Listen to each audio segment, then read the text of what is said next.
ಇದು ನಮ್ಮ ಕುಟುಂಬದ ಕಟ್ಟೆ. 1958ನೇ ಇಸ್ವಿಯಲ್ಲಿ ಆ ಸ್ಥಳ ನಮ್ಮ ಅಜ್ಜ ಅವಾಗ ಅದನ್ನು ಪರ್ಚೇಸ್ ಮಾಡಿದರು. ವಿಠಲ್ ಪೈ, ವೆಂಕಟೇಶ್ ಪೈ ಮತ್ತು ನರಸಿಂಹ ಪೈ ಅಂತೇಳಿ ಈ 3 ಜನ ಅವರು ಅದನ್ನು ನೋಡಿಕೊಳ್ತಾ ಇದ್ರು.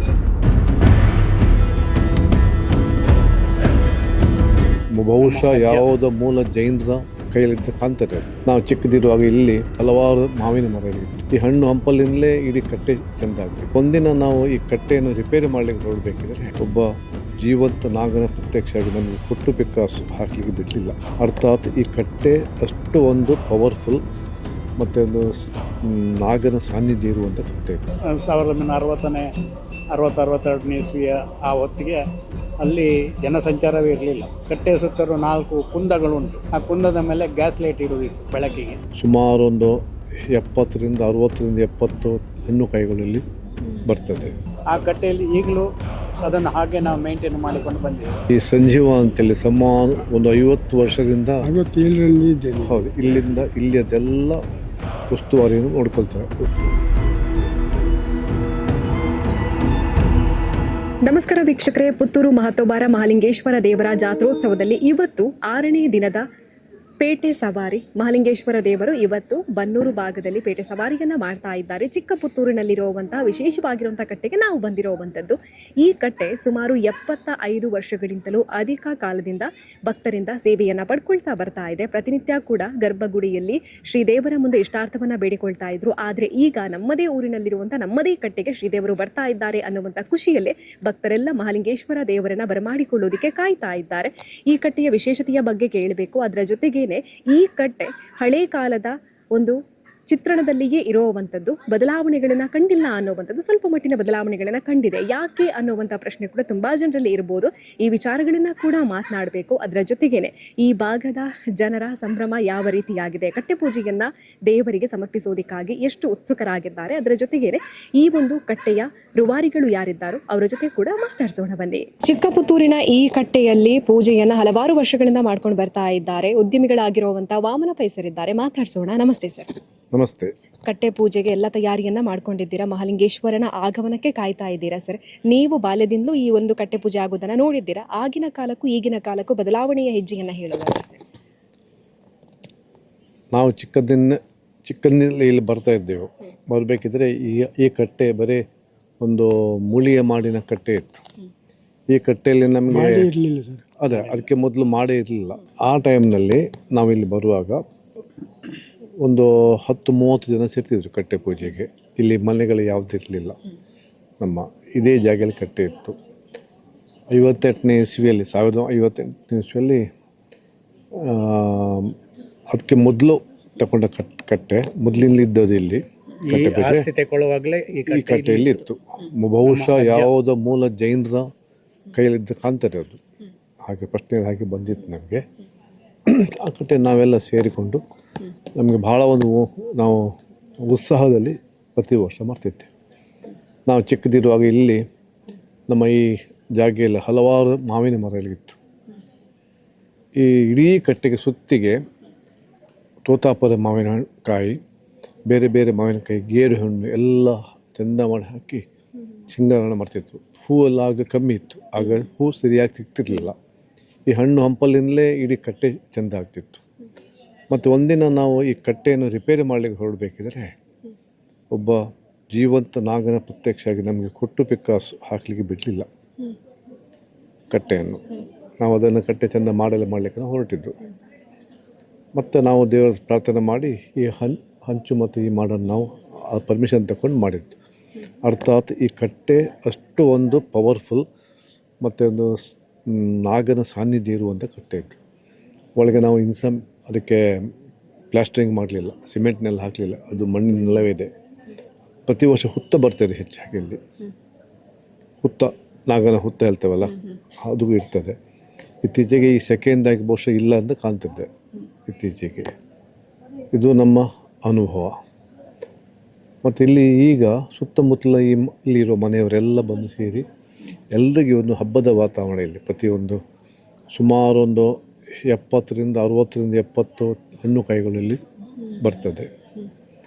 ಸುತ್ತಮುತ್ತಲ ಮನೆಯವರೆಲ್ಲ, ರೈಲ್ವೆಯವರು ಸಮೇತ ಬರ್ತಾರೆ ಇಲ್ಲಿಗೆ ಕಟ್ಟೆ ಪೂಜೆಗೆ. ಮತ್ತು ಈ ಸಂಜೀವ ಅಂತೇಳಿ ಸುಮಾರು ಒಂದು 50 ವರ್ಷದಿಂದ 67ರಲ್ಲಿ ಇದ್ದೇನೆ. ಹೌದು, ಇಲ್ಲಿಯದೆಲ್ಲ ಉಸ್ತುವಾರಿಯನ್ನು ನೋಡ್ಕೊಳ್ತಾರೆ. ಲೈಟಿಂಗ್ ಆಗಲಿ, ಆವಾಗ ನೋಡಿ ಕರೆಂಟ್ ಸರಿಯಾಗಿರಲಿಲ್ಲ, ಗ್ಯಾಸ್ ಲೈಟಿಂಗ್ ಮಾಡ್ತಿದ್ದೆವು. ಆಮೇಲೆ ಅಲ್ಲಿ ಒಂದು ಜನರೇಟರ್ ಹಾಕಿಕೊಂಡವರು ಇಲ್ಲಿ ಲೈಟಿಂಗ್ ಎಲ್ಲ ಮಾಡ್ತಿದ್ದರು. ಮತ್ತು ದಾರಿ ಅಂಥದ್ದು ಇರಲಿಲ್ಲ, ಬರೀ ಕಾಲು ದಾರಿ ಇತ್ತು ಬರಲಿಕ್ಕೆ. ಮತ್ತು ಈ ಪುರಸಭೆಯವರು ನಮ್ಮ ಹತ್ರ ರಿಕ್ವೆಸ್ಟ್ ಮಾಡಿದರು, ನಾವು ಡಾಮರ್ ಹಾಕ್ಕೊಡ್ತೇವೆ. ಇದೀಗ ಪಬ್ಲಿಕ್ ರಸ್ತೆ ಆಗಿದೆ, ಇಲ್ಲಿದ್ದಕ್ಕೆಲ್ಲ ಮನೆಯವರು ಹೋಗ್ಲಿಕ್ಕೆ ಆಚೆ ಹೋಗಿ ಅದೆಲ್ಲ ರಸ್ತೆ ಅದನ್ನು ಸ್ವಲ್ಪ ಈಗ ಬರಲಿಕ್ಕೆ ಅನುಕೂಲ ಸ್ವಲ್ಪ ಜಾಸ್ತಿ ಆಗಿದೆ. ಇದು ಈ ಕಟ್ಟೆದ ವಿಷಯದಲ್ಲಿ.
ಚಿಕ್ಕಪುತ್ತೂರು ಕಟ್ಟೆಯ ರೂವಾರಿಗಳಾಗಿರುವಂತ ಶ್ರೀನಿವಾಸ್ ಪೈಸರಿದ್ದಾರೆ, ಮಾತಾಡ್ಸೋಣ. ನಮಸ್ತೆ ಸರ್.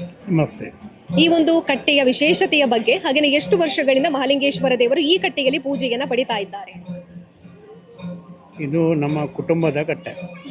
1958ನೇ ಇಸ್ವಿಯಲ್ಲಿ ಆ ಸ್ಥಳ ನಮ್ಮ ಹಿರಿಯರು, ಅಂದರೆ ನಮ್ಮ ಅಜ್ಜ ಕುಟುಂಬದ ಹಿರಿಯರು ಆವಾಗ ಅದನ್ನು ಪರ್ಚೇಸ್ ಮಾಡಿದರು. ಆವಾಗಿನಿಂದ ಅಲ್ಲಿ ಕಟ್ಟೆ ಇತ್ತು. ಅದು ಪ್ರಾರಂಭದಲ್ಲಿ ಒಂದು ಹಲಸಿನ ಮರದ ಅಡಿಯಲ್ಲಿ ದೇವರು ಕೂತ್ಕೊಳ್ತಾ ಇದ್ದರು. ಕ್ರಮೇಣ ಹಲಸಿನ ಮರ ಹಳತಾಯಿತು. ಅದನ್ನು ಮತ್ತೆ ಅವರ ನಂತರ ನಮ್ಮ ಹಿರಿಯರು, ಅಂದರೆ ನಮ್ಮ ತಂದೆಯವರು, ಚಿಕ್ಕಪ್ಪಂದಿರಿಬ್ಬರು, ವಿಠಲ್ ಪೈ, ವೆಂಕಟೇಶ್ ಪೈ ಮತ್ತು ನರಸಿಂಹ ಪೈ ಅಂತೇಳಿ ಈ 3 ಜನ ಅದನ್ನು ನೋಡಿಕೊಳ್ತಾ ಇದ್ದರು. ಅಲ್ಲಿ ಒಂದು ಸರಿಯಾದ ಒಂದು ಕಟ್ಟೆಯನ್ನು ಕಟ್ಟಿತ್ತು. ಆ ಕಟ್ಟೆಗೆ ವಿಶೇಷತೆ ಅಂತ ಹೇಳಿದರೆ ಅಲ್ಲಿ ನೆಲಕ್ಕೆ ಸಾರಣೆ ಮಾಡಲಿಕ್ಕೆ ಆಗೋದಿಲ್ಲ. ಅದರ ಒಳಗೆ ವಾಸ್ತವ್ಯ ಇದೆ ಅಂತೇಳಿ, ನಾಗರಾಜನ ವಾಸ್ತವ್ಯ ಇದೆ ಅಂತ ಹೇಳುವಂಥ ಪ್ರತೀತಿ ಇದೆ. ಹಾಗಾಗಿ ಅಲ್ಲಿ ಎಲ್ಲ ಓಪನ್ ಇದೆ. ಅದು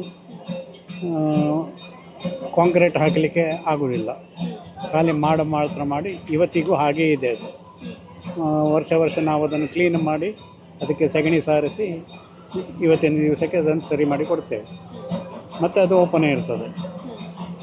ಬೇರೆ ಅಲ್ಲಿ ಹಿಂದೆ ಏನೂ ಇರಲಿಲ್ಲ, ಟೋಟಲಿ ಕಾಡು ಆ ಪ್ರದೇಶದಲ್ಲಿ. ನನಗೆ ನೆನಪಿದ್ದ ಹಾಗೆ ನಾನು ಸಣ್ಣದಿರುವಾಗ ಸುಮಾರು ಅದೇ 58-60 1960-62 ಇಸ್ವಿಯ ಆ ಹೊತ್ತಿಗೆ ಅಲ್ಲಿ ಜನಸಂಚಾರವೇ ಇರಲಿಲ್ಲ. ಗ್ಯಾಸ್ ಲೈಟ್ ಇಟ್ಟು ಅಲ್ಲಿ ನೀವು ಕಟ್ಟೆಗೆ ಹೋಗಿ ನೋಡಿದರೆ ಗೊತ್ತಾಗುತ್ತದೆ. ಕಟ್ಟೆಯ ಸುತ್ತಲೂ 4 ಕುಂದಗಳುಂಟು. ಆ ಕುಂದದ ಮೇಲೆ ಗ್ಯಾಸ್ ಲೈಟ್ ಇಡುವುದಿತ್ತು ಬೆಳಕಿಗೆ. ಆ ಬೆಳಕಿನಲ್ಲಿ ದೇವರು ಬಂದು ಕೂತ್ಕೊಂಡು ಅಲ್ಲಿ ದೇವರ ಪೂಜೆ ಆಗ್ತಿತ್ತು. ಕೇವಲ ಒಂದು ಹೆಚ್ಚಂದರೆ ಒಂದು 20-30 ಜನ ಸೇರ್ತಿತ್ತು ಆವಾಗ. ಅದು ಅಷ್ಟು ಕಷ್ಟದಲ್ಲಿ, ಯಾಕಂದರೆ ಜನಸಂಚಾರ ಇರಲಿಲ್ಲ. ಅದು ಇಡೀ ನಮ್ಮದೇ ಆಗಿತ್ತು ಸ್ಥಳ. ಆಮೇಲೆ ಆ ಕಾಡನ್ನೆಲ್ಲ ಕಡಿಸಿ ಅಲ್ಲಿ ಸ್ವಲ್ಪ ಸೈಟ್ಗಳನ್ನು ಮಾಡಿ ಮನೆಗಳನ್ನು ಮಾಡಿದ್ದಾರೆ. ಯಾಕಂದರೆ ಜನಸಂಚಾರ ವಾಸ್ತವ್ಯ ಇದ್ದರೆ ಒಳ್ಳೆಯದಲ್ಲ ಅಂತ ಹೇಳುವಂಥ ಆ ಅಭಿಪ್ರಾಯದಿಂದ ನಮ್ಮ ಹಿರಿಯರು ಅದನ್ನು ಅವರ ಫ್ರೆಂಡ್ಸ್ಗಳಿಗೆ ಬನ್ನಿ ಕೂತ್ಕೊಳ್ಳಿ ಅಂತೇಳಿ ಅವರನ್ನೆಲ್ಲ ಅಲ್ಲಿ ಈಗ ತುಂಬ ಮನೆಗಳುಂಟು. ಅದು ಹಾಗಾದರೆ ಸುತ್ತಮುತ್ತ ಮನೆಗಳುಂಟು, ವಾಸ್ತವ್ಯ ಉಂಟು, ಜನಸಂಚಾರ ಉಂಟು. ಆ ಕಟ್ಟೆಯಲ್ಲಿ ಈಗಲೂ ಅದನ್ನು ಹಾಗೆ ನಾವು ಮೇಂಟೈನ್ ಮಾಡಿಕೊಂಡು ಬಂದಿದ್ದೇವೆ.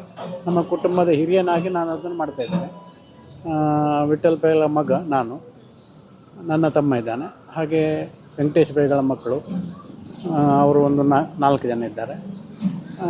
ನರಸಿಂಹ ಪೈಗಳ ಮಕ್ಕಳು, ವಾಮನ್ ಪೈ ಮತ್ತು ಅವರ ತಮ್ಮಂದಿರು, ಅವರ 5 ಜನ. ಹಾಗೆ ನಾವೆಲ್ಲ ಒಟ್ಟು ಸೇರಿಕೊಂಡು ಆ ಕಟ್ಟೆಯನ್ನು ನಡೆಸಿಕೊಂಡು ಬರ್ತಾ ಇದ್ದೇವೆ. ದೇವರು ಪ್ರತಿ ವರ್ಷ ಬರ್ತಾರೆ.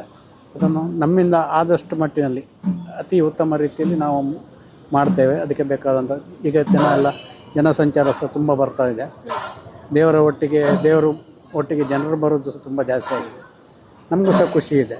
ಅಂತೂ ಆ ಪರಿಸರ ಒಂದು ಶುದ್ಧವಾಗಿದೆ, ಒಳ್ಳೆಯದಾಗಿದೆ. ಎಲ್ರಿಗೂ ಅಲ್ಲಿ ಇದ್ದವರಿಗೆ ಸಮೇತ ತುಂಬ ನೆಮ್ಮದಿ ಇದೆ ಅಲ್ಲಿ. ಇದು ನಾವು ಕಂಡುಕೊಂಡದ್ದು. ನಮಗೂ ತುಂಬ ಅದರಲ್ಲಿ ಸಮಾಧಾನ ಉಂಟು. ಜಾತ್ರೋತ್ಸವಕ್ಕೆ ಕುಟುಂಬ ಎಲ್ಲ ಒಂದಾಗ್ತೀರಾ, ಅದರಲ್ಲೂ ನಿಮ್ಮಲ್ಲಿರುವಂಥ ಕಟ್ಟೆ ಪೂಜೆ ಅಂತ ಹೇಳಿದಾಗ ಮತ್ತಷ್ಟು ಜನ ಒಂದಾಗ್ತೀರಾ ಅನ್ನುವಂಥದ್ದು. ಸಣ್ಣ ವಯಸ್ಸಿನಿಂದ ಇಲ್ಲಿವರೆಗೂ ನೀವು ಕಟ್ಟೆ ಪೂಜೆಯನ್ನು ನೆರವೇರಿಸಿಕೊಂಡು ಬರ್ತಾ ಇದ್ದೀರಾ ಸರ್. ಹಾಗಾಗಿ ಮಹಾಲಿಂಗೇಶ್ವರ ದೇವರು ನಿಮಗೆ ಆರೋಗ್ಯವನ್ನು ಕರುಣಿಸಲಿ ಅಂತ ನಾವು ಆಶಿಸ್ತೀವಿ sir. Thank you so much sir. Thank you. ಚಿಕ್ಕಪುತ್ತೂರಿನಲ್ಲಿರುವಂಥ ಈ ಕಟ್ಟೆಯ ಶಕ್ತಿ ಅಪಾರ. ಈ ಒಂದು ಕಟ್ಟೆಯಲ್ಲಿ ನಾಗದೇವರು ಕೂಡ ಇದ್ದಾರೆ ಅನ್ನುವಂಥದ್ದು ಈ ಭಾಗದ ಭಕ್ತರ ನಂಬಿಕೆ. ಅದನ್ನು ಅವರು ಕಂಡಿದ್ದಾರೆ ಕೂಡ. ಹಾಗಾಗಿ ನಾನು ಇದಕ್ಕಿಂತ ಮುಂಚೆನೇ ಹೇಳಿದೆ, ಹಳೆಯ ಕಾಲದ ಸೊಗಡಿನಲ್ಲಿ ಈ ಒಂದು ಕಟ್ಟೆ ಇದೆ ಅನ್ನುವಂಥದ್ದು. ಯಾಕೆ ಅನ್ನೋದಕ್ಕೆ ಕಾರಣ ಈ ನಾಗದೇವರು ಇರೋದ್ರಿಂದಾಗಿ ದೊಡ್ಡ ಮಟ್ಟಿನ ಅಭಿವೃದ್ಧಿ ಕಾರ್ಯಗಳು ಆಗ್ತಾ ಇಲ್ಲ. ಅಭಿವೃದ್ಧಿ ಕಾರ್ಯ ಆಗದೇ ಇದ್ರೂ ಕೂಡ ಈ ಕಟ್ಟೆಗೆ ಇರುವಂಥ ಶಕ್ತಿ ಅಪಾರ ಅನ್ನುವಂಥದ್ದು. ಇದಾಗಿತ್ತು ಈ ಹೊತ್ತಿನ ವಿಶೇಷ. ಕ್ಯಾಮರಾ ಪರ್ಸನ್ ಸುಧಾಕರ್ ಪಾಟೀಲ್ ಜೊತೆ ಸುಮಿತ್ರಾ ಬಿ, ಸುದ್ದಿ ನ್ಯೂಸ್, ಪುತ್ತೂರು. ಅತ್ತೆ, ಇದು ನನ್ನ ಬರ್ಡೇ ಗಿಫ್ಟ್. ಇದೆಲ್ಲ ಜೀವನದಲ್ಲಿ ನನಗೋಸ್ಕರ ತಗೊಂಡ್ಬಂದಿದ್ದಾರೆ. ನಿನ್ ಮೇಲೆ ತುಂಬಾ ಚೆನ್ನಾಗಿ ಕಾಣುತ್ತೆ. ಇದು ತುಂಬಾ ಚೆನ್ನಾಗಿದೆ ಅಲ್ವಾ? ತುಂಬಾ ಚೆನ್ನಾಗಿದೆ.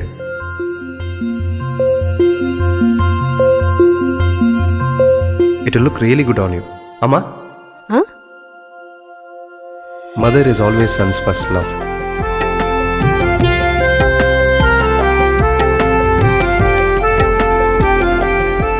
ಪ್ರತಿ ಪೀಳಿಗೆಯ ಪ್ರೀತಿಯ ಮಳಿಗೆ GL ಆಚಾರ್ಯ ಜುವೆಲ್ಲರ್ಸ್.